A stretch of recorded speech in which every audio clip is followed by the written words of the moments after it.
Every human used to have to hunt or gather to survive, but humans are smartly lazy, so we made tools to make our work easier. From sticks to plows to tractors, we've gone from everyone needing to make food to modern agriculture with almost no one needing to make food. And yet, we still have abundance. Of course, it's not just farming, it's everything. We've spent the last several thousand years building tools to reduce physical labor of all kinds. These are mechanical muscles, stronger, more reliable, and more tireless than human muscles ever could be. And that's a good thing. Replacing human labor with mechanical muscles frees people to specialize, and that leaves everyone better off, even those still doing physical labor. This is how economies grow and standards of living rise. Some people have specialized to be programmers and engineers whose job is to build mechanical minds. Just as mechanical muscles made human labor less in demand, so are mechanical minds making human brain labor less in demand. This is an economic revolution. You may think we've been here before, but we haven't. This time is different. When you think of automation, you probably think of this: giant, custom-built, expensive, efficient, but really dumb robots blind to the world and their own work. They were a scary kind of automation, but they haven't taken over the world because they're only cost-effective in narrow situations. But they're the old kind of automation. This is the new kind. Meet Baxter. Unlike these things, which require skilled operators and technicians and millions of dollars, Baxter has vision and can learn what you want him to do by watching you do it. And he costs less than the average annual salary of a human worker. Unlike his older brothers, he isn't pre-programmed for one specific job. He can do whatever work is within the reach of his arms. Baxter is what might be thought of as a general-purpose robot, and general purpose is a big deal. Think computers. They too started out as highly custom and highly expensive, but when cheap-ish general-purpose computers appeared, they quickly became vital to everything. A general-purpose computer can just as easily calculate change, or assign seats on an airplane, or play a game, or do anything just by swapping its software. And this huge demand for computers of all kinds is what makes them both more powerful and cheaper every year. Baxter today is the computer of the 1980s. He's not the apex, but the beginning. Even if Baxter is slow, his hourly cost is pennies worth of electricity, while his meat-based competition costs minimum wage. A tenth the speed is still cost-effective when it's 100th the price. And while Baxter isn't as smart as some of the other things we will talk about, he's smart enough to take over many low-skilled jobs. And we've already seen how dumber robots than Baxter can replace jobs. In new supermarkets, what used to be 30 humans is now 1 human overseeing 30 cashier robots. Or take the hundreds of thousands of baristas employed worldwide. There's a barista robot coming for them. Sure, maybe your guy makes the double mocha whatever just perfect and you'd never trust anyone else, but millions of people don't care and just want a decent cup of coffee. Oh, and by the way, this robot is actually a giant network of robots that remembers who you are and how you like your coffee no matter where you are. Pretty convenient. We think of technological change as the fancy new expensive stuff, but the real change comes from last decade stuff getting cheaper and faster. That's what's happening to robots now. And because their mechanical minds are capable of decision making, they are out-competing humans for jobs in a way no pure mechanical muscle ever could. Imagine a pair of horses in the early 1900s talking about technology. One worries all these new mechanical muscles will make horses unnecessary. The other reminds him that everything so far has made their lives easier. Remember all that farm work? Remember running from coast to coast delivering mail? Remember riding into battle? All terrible. These new city jobs are pretty cushy, and with so many humans in the cities, there will be more jobs for horses than ever. Even if this car thingy takes off, he might say, there will be new jobs for horses we can't imagine. But you, dear viewer from Beyond 2000, know what happened. There are still working horses, but nothing like before. The horse population peaked in 1915. From that point on, it was nothing but down. There isn't a rule of economics that says better technology makes more better jobs for horses. It sounds shockingly dumb to even say that out loud, but swap horses for humans and suddenly people think it sounds about right. As mechanical muscles pushed horses out of the economy, mechanical minds will do the same to humans. Not immediately, not everywhere, but in large enough numbers and soon enough that it's going to be a huge problem if we're not prepared, and we're not prepared. You, like the second horse, may look at the state of technology now and think it can't possibly replace your job, but technology gets better, cheaper, and faster at a rate biology can't match. Just as the car was the beginning of the end for the horse, so now does the car show us the shape of things to come. Self-driving cars aren't the future. They're here and they work. Self-driving cars have traveled hundreds of thousands of miles up and down the California coast and through cities, all without human intervention. The question is not if they'll replace cars, but how quickly. They don't need to be perfect, they just need to be better than us. Human drivers, by the way, kill 40,000 people a year with cars just in the United States. Given that self-driving cars don't blink, don't text while driving, don't get sleepy or stupid, it's easy to see them being better than humans because they already are. Now, to describe self-driving cars as cars at all is like calling the first cars mechanical horses. Cars in all their forms are so much more than horses that using the name limits your thinking about what they can even do. Let's call self-driving cars what they really are. Autos, the solution to the transport objects from point A to point B problem. Traditional cars happen to be human-sized to transport humans, but tiny autos can work in warehouses and gigantic autos can work in pit mines. Moving stuff around is who knows how many jobs, but the transportation industry in the United States employs about 3 million people. Extrapolating worldwide, that's something like 70 million jobs at a minimum. These jobs are over.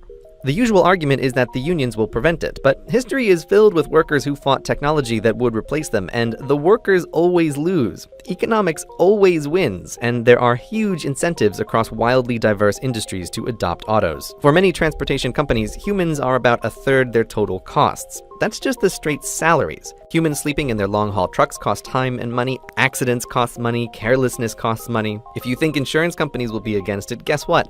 Their perfect driver is one who pays their small premiums and never gets into an accident. The autos are coming, and they're the first place where most people will really see the robots changing society. But there are many other places in the economy where the same thing is happening, just less visibly. So it goes with autos, so it goes for everything. It's easy to look at autos and Baxters and think technology has always gotten rid of low-skilled jobs we don't want people doing anyway. They'll get more skilled and do better educated jobs like they've always done. Even ignoring the problem of pushing 100 million additional people through higher education, white-collar work is no safe haven either. If your job is sitting in front of a screen and typing and clicking, like maybe you're supposed to be doing right now, the bots are coming for you too, buddy. Software bots are both intangible and way faster and cheaper than physical robots. Given that white-collar workers are, from a company's perspective, both more expensive and more numerous, the incentive to automate their work is greater than low-skilled work. And that's just what automation engineers are for. These are skilled programmers whose entire job is to replace your job with a software bot. You may think even the world's smartest automation engineer could never make a bot to do your job, and you may be right, but the cutting edge of programming isn't super smart programmers writing bots, it's super smart programmers writing bots that teach themselves how to do things the programmer could never teach them to do. How that works is well beyond the scope of this video, but the bottom line is there are limited ways to show a bot a bunch of stuff to do, show the bot a bunch of correctly done stuff, and it can figure out how to do the job to be done. Even with just a goal and no knowledge of how to do it, the bots can still learn. Take the stock market, which in many ways is no longer a human endeavor. It's mostly bots that taught themselves to trade stocks, trading stocks with other bots that taught themselves. As a result, the floor of the New York Stock Exchange isn't filled with traders doing their day jobs anymore. It's largely a TV set. So bots have learned the market and bots have learned to write. If you've picked up a newspaper lately, you've probably already read a story written by a bot. There are companies that teach bots to write anything, sports stories, TPS reports, even say those quarterly reports that you write at work. Paperwork, decision-making, writing, a lot of human work falls into that category, and the demand for human mental labor in these areas is on the way down. But surely the professions are still safe from bots, yes? When you think lawyer, it's easy to think of trials, but the bulk of lawyering is actually drafting legal documents, predicting the likely outcome and impact of lawsuits, and something called discovery, which is where boxes of paperwork gets dumped on the lawyers and they need to find the pattern or the one out-of-place transaction among it all. This can be bot work. Discovery, in particular, is already not a human job in many law firms. Not because there isn't paperwork to go through, there's more of it than ever, but because clever research bots shift through millions of emails and memos and accounts in hours, not weeks, crushing human researchers in terms of not just cost and time, but most importantly, accuracy. Bots don't get sleepy reading through a million emails. But that's the simple stuff. IBM has a bot named Watson. You may have seen him on TV destroy humans at Jeopardy, but that was just a fun side project for him. Watson's day job is to be the best doctor in the world, to understand what people say in their own words and give back accurate diagnoses. He's already doing that at Sloan Kettering, giving guidance on lung cancer treatments. Just as autos don't need to be perfect, they just need to make fewer mistakes than humans, the same goes for doctor bots. Human doctors are by no means perfect. The frequency and severity of misdiagnoses are terrifying, and human doctors are severely limited in dealing with a human's complicated medical history. Understanding every drug and every drug's interaction with every other drug is beyond the scope of human knowability, especially when there are research robots whose whole job it is to test thousands of new drugs at a time. And human doctors can only improve through their own experiences. Doctor bots can learn from the experience of every doctor bot, can read the latest in medical research and keep track of everything that happens to all their patients worldwide and make correlations that would be impossible to find otherwise. Not all doctors will go away, but when the doctor bots are comparable to humans and they're only as far away as your phone, the need for general doctors will be less.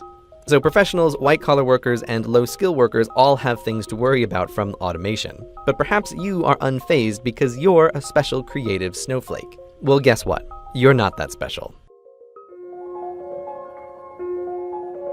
Creativity may feel like magic, but it isn't. The brain is a complicated machine, perhaps the most complicated machine in the whole universe, but that hasn't stopped us from trying to simulate it. There is this notion that just as mechanical muscles allowed us to move into thinking jobs, that mechanical minds will allow us to move into creative work. But even if we assume the human mind is magically creative, it's not, but just for the sake of argument, artistic creativity isn't what the majority of jobs depend on. The number of writers and poets and directors and actors and artists who actually make a living doing their work is a tiny portion of the labor force. And given that these are professions dependent on popularity, they'll always be a very small portion of the population. There can't be such a thing as a poem and painting-based economy. Oh, by the way, this music in the background that you're listening to, it was written by a bot. Her name is Emily Howell, and she can write an infinite amount of new music all day for free. And people can't tell the difference between her and human composers when put to a blind test. Talking about artificial creativity gets weird fast. What does that even mean? But nonetheless, it's a developing field. People used to think that playing chess was a uniquely creative human skill that machines could never do, right up until the point they beat the best of us. And so it will go for all human talents. Right. This may have been a lot to take in, and you might want to reject it. It's easy to be cynical of the endless and idiotic predictions of futures that never are. So that's why it's important to emphasize again that this stuff isn't science fiction. The robots are here right now. There is a terrifying amount of working automation in labs and warehouses around the world. We have been through economic revolutions before, but the robot revolution is different. Horses aren't unemployed now because they got lazy as a species, they're unemployable. There's little work that a horse can do to pay for its housing and hay. And many bright, perfectly capable humans will find themselves the new horse, unemployable through no fault of their own. But if you still think new jobs will save us, here is one final point to consider. The US Census in 1776 tracked only a few kinds of jobs. Now, there are hundreds of kinds of jobs, but the new ones are not a significant part of the labor force. Here's the list of jobs ranked by the number of people who perform them. It's a sobering list with the transportation industry at the top. Continuing downward, all of this work existed in some form 100 years ago, and almost all of them are easy targets for automation. Only when we get to number 33 on the list is there finally something new. Don't think that every barista or white-collar worker need lose their job before things are a problem. The unemployment rate during the Great Depression was 25%. The list above is 45% of the workforce. Just what we've talked about today, the stuff that already works, can push us over that number pretty soon. And given that even in our modern technological wonderland, new kinds of work aren't a significant portion of the economy, this is a big problem. This video isn't about how automation is bad, rather that automation is inevitable. It's a tool to produce abundance for little effort. We need to start thinking now about what to do when large sections of the population are unemployable through no fault of their own. What to do in a future where, for most jobs, humans need not apply.